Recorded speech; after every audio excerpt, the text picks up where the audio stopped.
Drink it in, man. Oh, Darius! How big are you, young man? How big are you?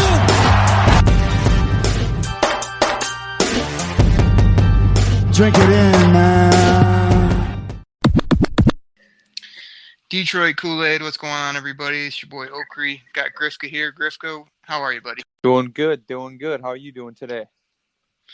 Oh, man, real good. So we're back here on the Detroit Koolaid Cast, everybody, and we want to dive into a couple different things today. The first of that, we want to talk a little bit about this kind of the downtime here in the NFL season.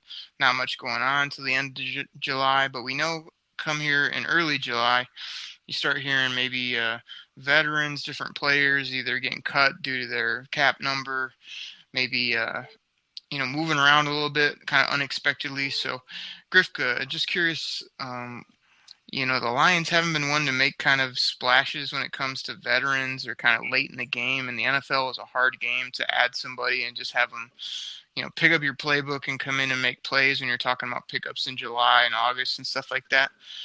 You think the Lions will kind of scour that wire when people do start getting let go to make a play, and then once you kind of work through that, just wondered if you had both either any names or any teams we should watch of other than the Patriots that they might look at for players to add. Well, I mean, I'm sure they're going to be doing their due diligence to see who gets cut from teams, see if they can make the roster better. That's what GMs always say. They're always looking to make the roster better. That's why on Tuesdays during the year they bring guys in, the free agents in, just try out, see if they'll consign them just to improve the roster. But I think the biggest thing with that always comes down to, remember the Rod Marinelli regime, late in the year when they were over and they'd go to the press conferences and they'd be asking him, hey, what can you do to better the team? And I remember his one retort was if you think you can find somebody better, go bring him on in or something like that. It's if you think there's somebody better off the street, bring them in. They're obviously doing their due diligence. And obviously that regime couldn't put it together and find anybody decent as, opposed, we saw what their record was. But, I mean, without knowing, who's going to get cut, I mean, just kind of looking to see who's out there right now. And some of the names you always hear, thrown about, in certain articles saying this guy's perfect for this team or they should give this guy a try.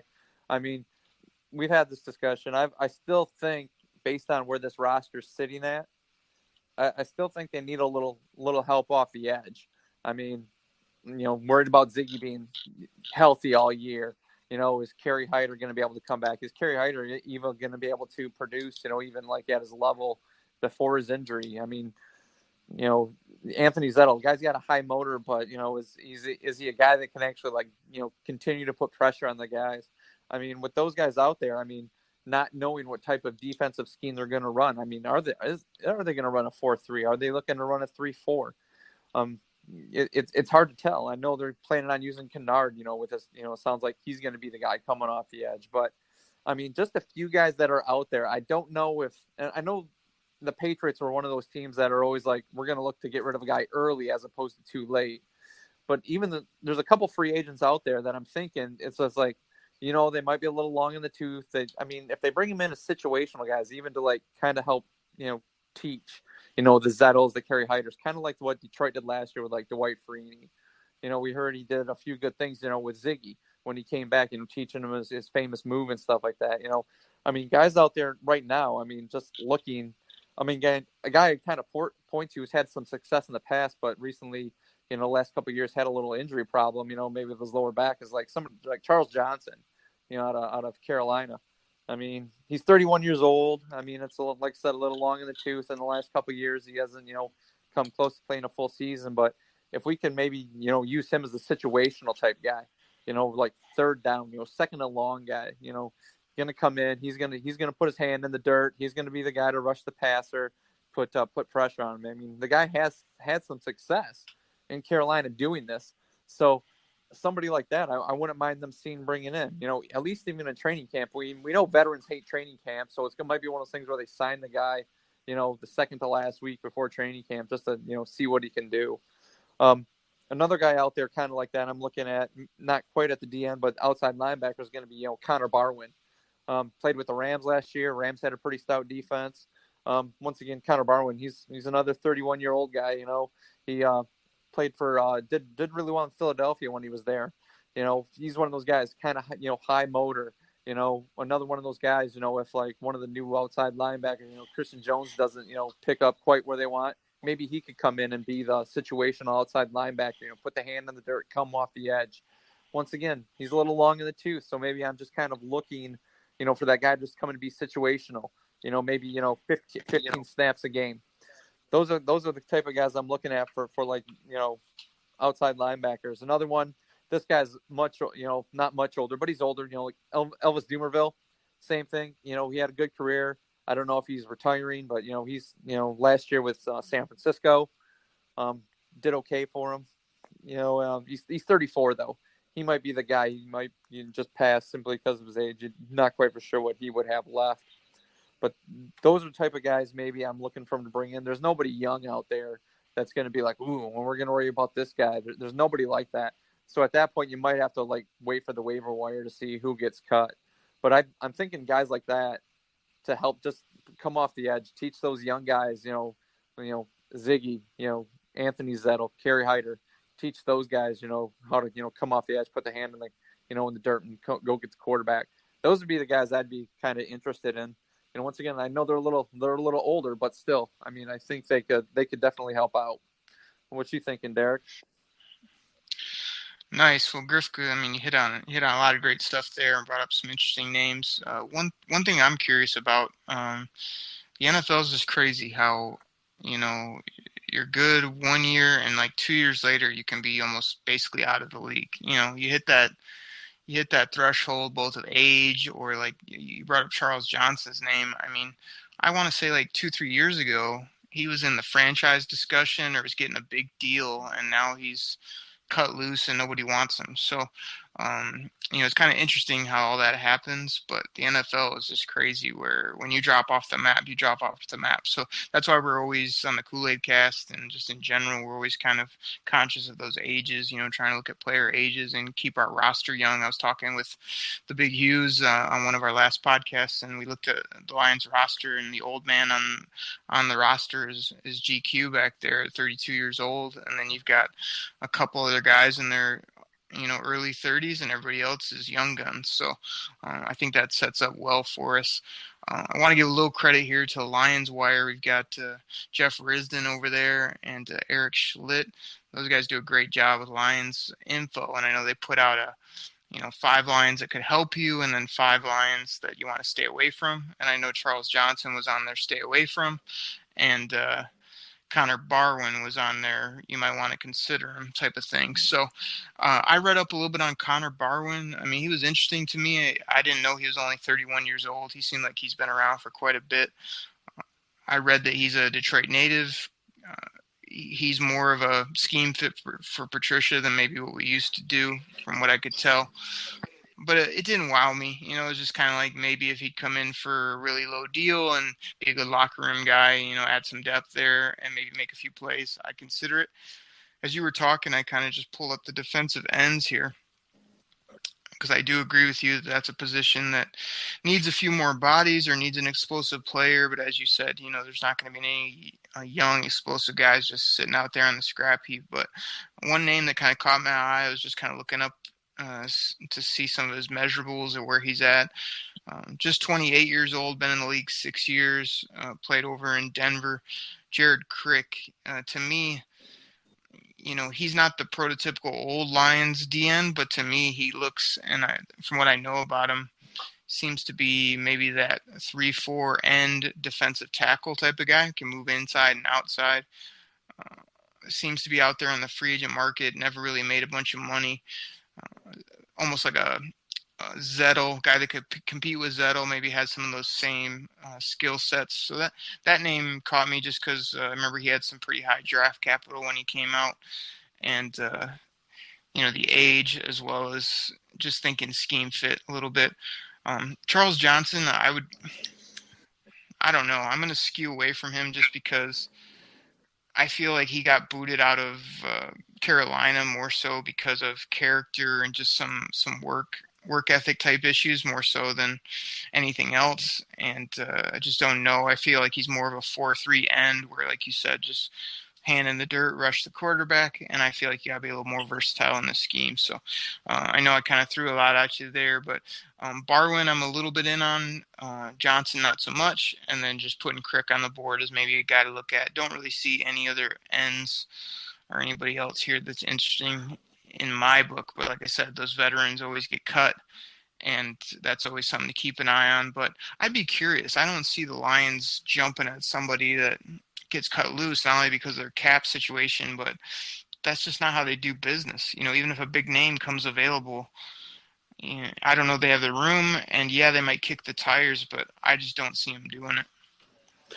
Yeah, that's like the hardest thing, like you said. I mean, there's not a whole lot of, ends out there, or like maybe those outside linebackers that can put their hand in the dirt and go get the quarterback. And you're right. I mean, those guys that are cut loose, I mean, if there's salary cap casualties, there's a reason for that. I mean, they're just making big time bucks. And where the Lions cap sits right now, I mean, I don't know if they'd be able to bring anybody in like that. That's kind of like looking, like seeing what's out there right now, thinking maybe one of those guys is trying to get that last little bit of, playing glory out of their system and, come in and teach some of those few of those young guys for Detroit. Maybe they could look at something like that. I mean, for as much as, New England, if Patricia's trying to pattern this team after what New England does, and it kind of sounds like he is with, that do your job role, thing like that, mantra. I think they're going to follow that, but still, New England always kind of went out there and they're like, okay, this guy, we're going to go try to sap the rest of his football talent out of what he has, and then we'll, hey, you can ride off into the sunset after a successful year in New England. I mean, they've done that with guys before. I mean, Corey Dillon, they did that with. I mean, Roosevelt Colvin, he was coming off injuries, and I remember they went and they signed him and got a couple years out of him. It's like one of those things where they're looking to sap that last little bit of talent out of them. Train some of the young guys, to help them along. That's what I'm thinking. Like you said, maybe Charles Johnson, maybe he was cut, out of Carolina because of, work ethic or something like that. I know that can happen, but, somebody like a Connor Barwin, I mean, that guy always seemed like when he played, man, he always had like a high motor. Always, he was that type of guy. Maybe if he could do that. I mean, I realize he's an outside linebacker, but if they're looking to run a 3-4, he could be the guy to help do that. Stuff like that.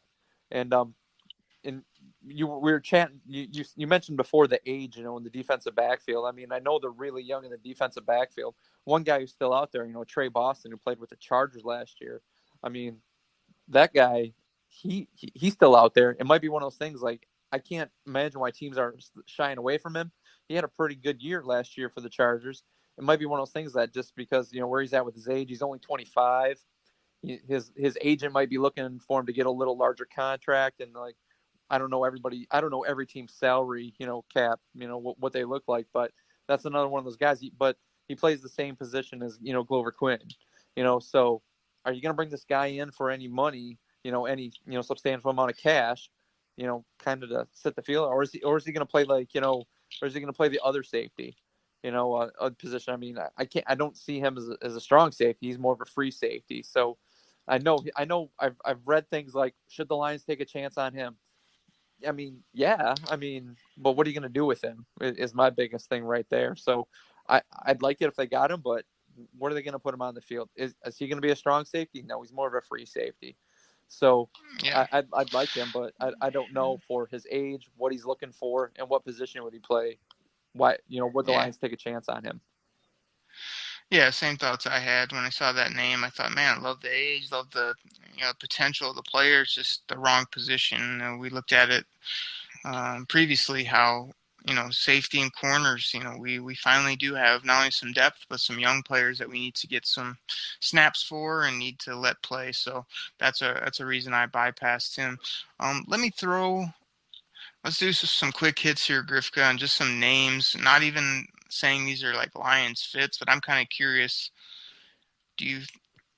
Not so much do you think they'll get signed, but, they're out there now, and will they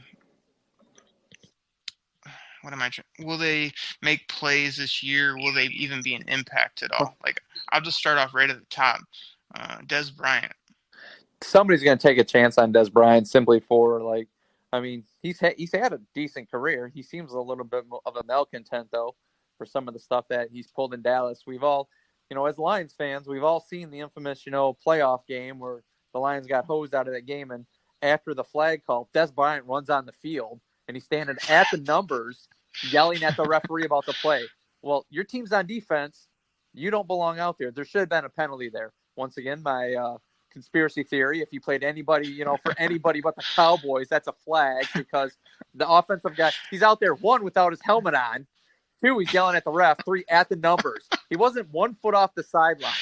So, but that might be one of the... Hold on, though. I want to correct you. Anybody but the Cowboys, the Packers, the Giants, Steelers, the Steelers, the Patriots. Yeah, we got to get all those in because it's always those guys that get the calls, right, Greg? Exactly. Yeah, so we got to feed into that. Yeah, somebody's going to sign him, but I think he's on the side of his career where he can't demand the ball anymore. And I think quarterbacks are not going to want to put up with that. I mean, I've seen Aaron Rodgers, would you take Des Bryant? I don't think Aaron Rodgers wants, Des Bryant telling me, hey, throw me the ball. I don't like Aaron Rodgers. You've heard my rant on Aaron Rodgers before. But it's one of those things, right. like, I think Aaron Rodgers has enough clout for him to be like, I don't want this guy. I don't care if he can help us or not. I can make other guys look great. I mean, Jordy Nelson and maybe, into something good. And Jordy Nelson's going to be, just another wide receiver on Oakland this year. So I can't see him there. But if he wants to play football, it's going to have to be with one of those teams. If he's waiting for like somebody like, oh, this guy's going to go to, this team's going to go to the Super Bowl, New England ain't going to give this guy a flyer. I mean, they don't need something like that. I mean, when they got Randy Moss was like still Randy Moss. Des Bryant's not where he once was. So somebody's going to pick him up. I just don't know who. It might be one of those things where he gets picked up, if, a quarter of the way into the season where some team's kind of hot and they're like, yeah, look at the rest of their schedule. And he feels like he may be able to help them contribute. I mean, he's going to get signed by somebody. I just can't tell you who at this point. I just don't think it's going to be somebody with an established quarterback that can kind of like, somebody like a Ben Roethlisberger, an Aaron Rodgers, a Tom Brady. I don't think he's going to be able to go to that team. It might be somebody like a San Francisco, something like that where Garoppolo, he's 5-0 and 5 starts, but look at San Francisco's wide receivers, who they got. I mean, so, Jerry Rice ain't walking through the door out there. So it might be a team like that would take a flyer on Des Bryant. All right, cool. Hey, Griff, I hate to do this to you. When I say quick hits, we don't need the full scouting report or 10 minutes because, Des Bryant, here's how we do Des Bryant. He's too old, he can't separate, and he's waited too long to get on a team. He probably won't make a big impact. Next. That's all we needed, but we appreciate your Daniel Jeremiah-esque report on Dez there. So, hey, I got the knowledge, man. That's what matters. So shorten up on a couple of these, and I guess focus on. I'm looking down the sheet. I got a few names. Okay. I'm just gonna say the name. Tell me, Lions, yay or nay, and just we'll move on to the next one. Jonathan Hankins. Will he get picked up? Yes. By who? Don't know who. He's it seems like maybe 2 or 3 teams are interested in him. Do I want him on the Lions? Would I take him? Yes, but it sounds like he might have that little bit of a work ethic issue, and I don't think that'll fit in Detroit. Brian Cushing, that guy. No, he's going to retire. He's been around for a while. I think all of his playing days are over. All right. Julius Thomas. Julius Thomas probably still has a little tread on the tire. I'd like to see him. He's had some good years, so but he just kind of got lost, the last couple of years we're in Miami. So if the Lions took him, I wouldn't be sorry about it.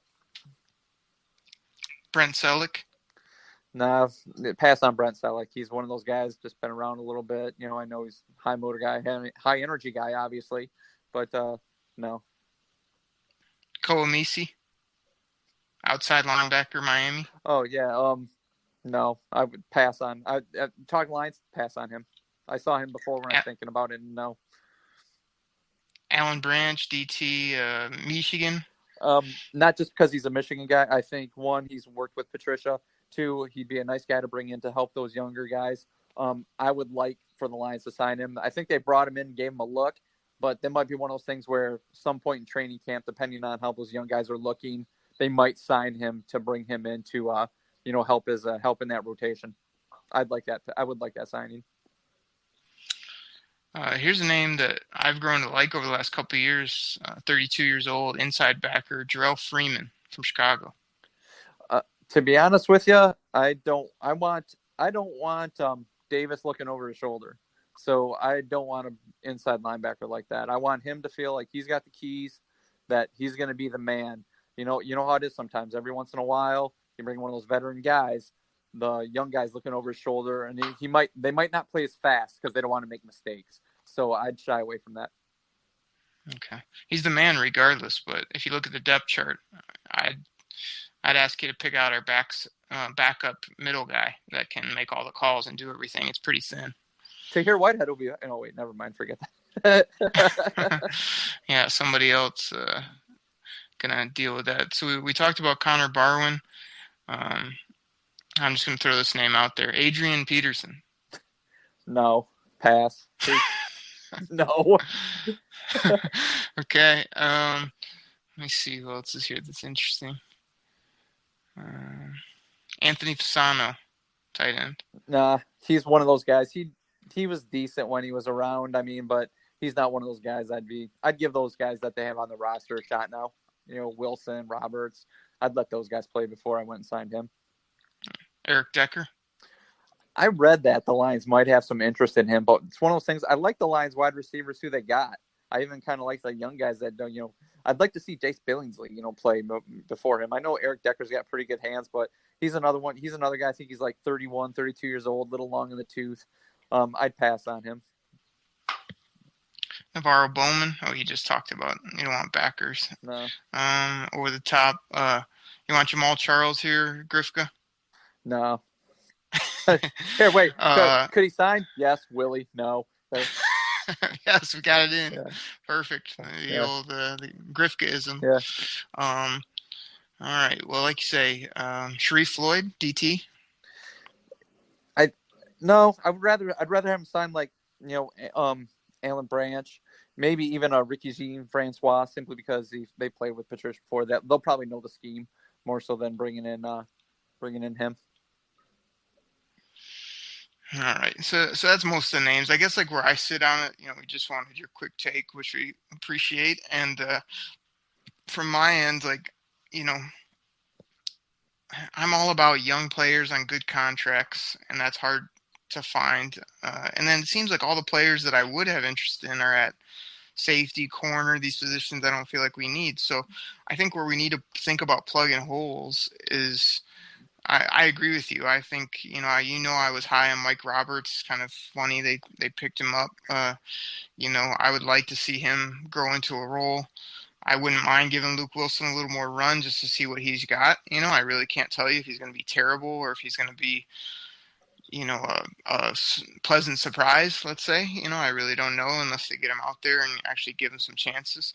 But I think, if we could add somebody at the tight end, defensive tackle, and I don't know what to think about Jake Rudock at backup quarterback along with Matt Castle. Like, to me, I was thinking about this today, Griff, because this is a whole separate topic. But so Matt Stafford's been here like 10 years. And has never had, I'm not saying like anybody can push him, like he's our starting quarterback, but I'm just rolling back the tape a little bit. Like I can't remember one time where he's had any competition, basically from the day he came in as a rookie. He had a little bit with Dante Culpepper, but that was just, because he was so new. That wasn't because of talent or anything. Like I just feel like we've been lucky he's been healthy, and I feel like we just go real thin there. And I don't want it to bite us. So I doubt there's anybody that great out there, but I've always kind of wanted to know that Jake Rudock is serviceable or good or have somebody better than him. So those are my main spots, like beef up the middle of the defense, maybe get a backup middle linebacker like I talked about, experienced or not. I'm not worried about looking over the shoulder. I just want a guy that if something was to happen to Jared Davis, he'd come in and make plays.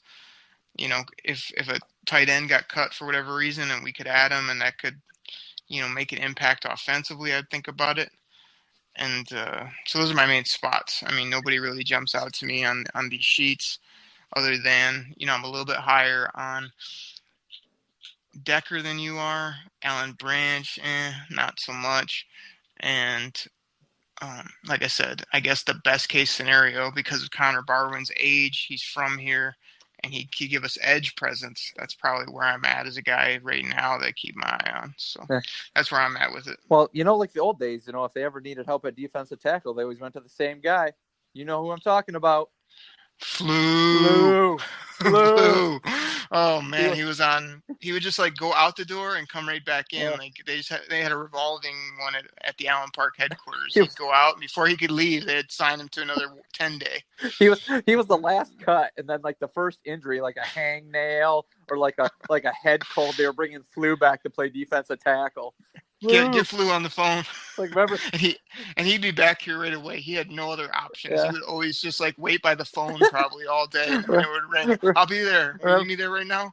Yeah, remember I got my pads still on. Remember like how I compared him to that kid that you don't want to play with when you're growing up, like when you're playing like baseball or basketball, and he's always like the odd man until like one of the friends is missing. It's like, oh dang man, we need to go get Bobby now. Bobby, can you play? Yeah. He's always all hyped up, But the next time he'd come out, hey, Bobby, we're good. Go ahead. That was Flew. Flew, sorry, boss, man. We don't need you. Hey, turn around. Hey, Flew, can you come play D-tackle this week? We got the Packers. I'll be there. He's that guy. And then, like, he'd play a couple games like, oh, man, we're sorry, man. Joe Schmo's back. Sorry, Flew. We'll see you in 2 weeks.